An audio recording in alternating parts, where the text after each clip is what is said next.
Senator Brian Hatfield is going to speak. He was appointed to the Washington State Senate in 2006, elected in 2007 and 2008. He serves on Senate committees. He chairs the Agriculture and Rural Economic Development, Natural Resources and Ocean Parks, Environment, Water and Energy. He was a liaison to the Legislative and Community Relationships to Lieutenant Governor Brad Owen in 2004 and 2006, and a legislative assistant to Senator Arlie DeGerant and Senator Sid Snyder in '89 and '84. Thank you for coming.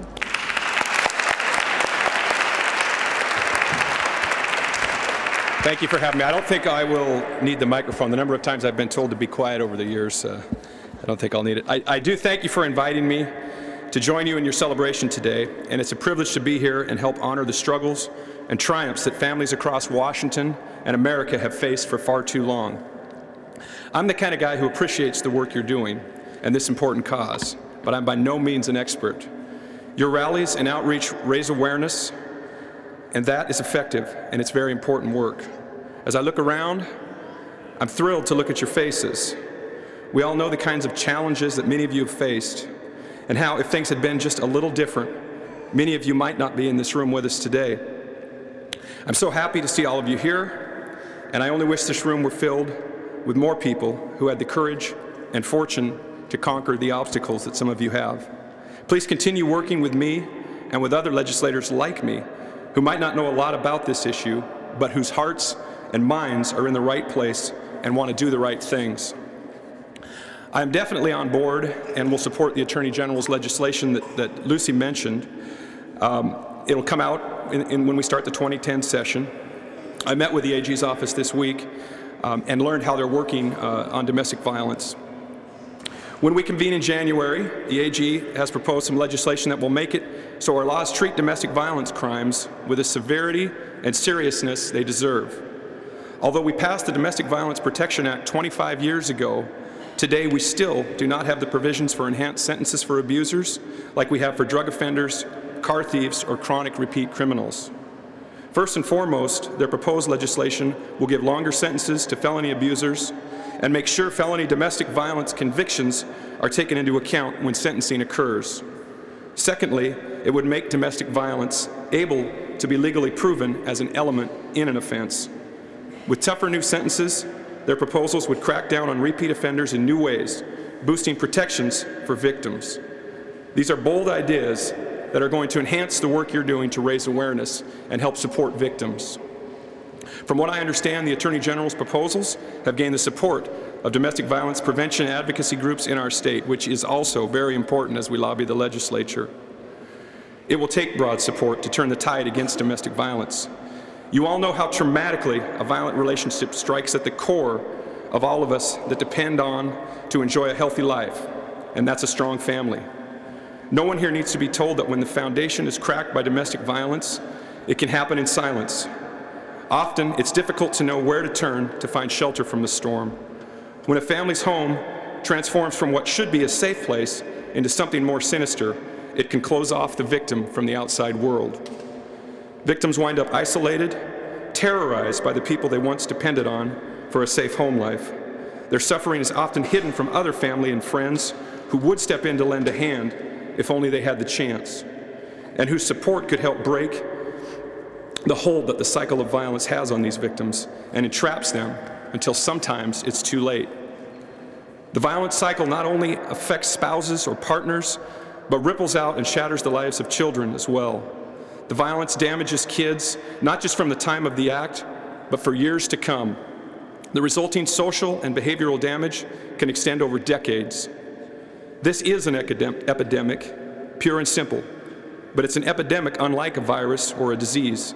It transcends traditional boundaries. There are victims in rural places, like my district out on the coast. There are victims in Bellevue, Seattle, Yakima, Bellingham, and all kinds of places in between. We all know that while it's critical for victims to get help and for support resources to be readily available to victims, but at the same time, it's been a struggle to ensure funding for these vital services. Thankfully, as part of the federal stimulus efforts, we've been able to further invest in prevention and remedies for domestic violence victims. Originally passed 15 years ago, the Violence Against Women Act has provided federal resources to state and local entities to get the tools and people into our communities to help break the cycle of violence. The stimulus money provided $325 million in investments in both the Violence Against Women Act and the Victims of Crime Act. This money will add to existing funds to help make sure victims can get the help they need and offenders are held accountable. We are investing in recovery and in prevention, but the third component to ridding this social plague is education. We must do more than simply raise awareness, however. We must continue the efforts to educate not just the public, but the young. Making sure that kids grow up in healthy families will help develop their own healthy relationships. We know that when the home life is damaged, the bad behaviors observed and experienced by children can lead to bad behavior as young adults, often with devastating and violent results, and a horrible ripple effect. When high schoolers experience physical violence in their relationships, they are more likely to find themselves abusing drugs and alcohol, and as they grow older, are likely to carry that destructive pattern of violence into future relationships. It's a cycle that attacks the foundation of families and healthy lives, and I want to work with you as we move forward. We have to be the light that shines in the dark corners of society, where victims are suffering every day with horrific, crippling influences. We must continue our efforts locally and nationally to break the pattern and provide the resources that police, sheriffs, tribes, social workers, and counselors need to do their jobs. We can't stand by and not hold abusers accountable, but we need help, and it gets back to the critical need for continuing education. People of all walks of life need to know how to spot an abusive relationship before it's too late. We must make sure children know what it takes for healthy relationships to thrive, and we must do everything we can to prevent the innocent from being injured or worse by an abuser. Above all else, we must work together. It's not a state solution or a local or national solution that will permanently stop the cycle of violence.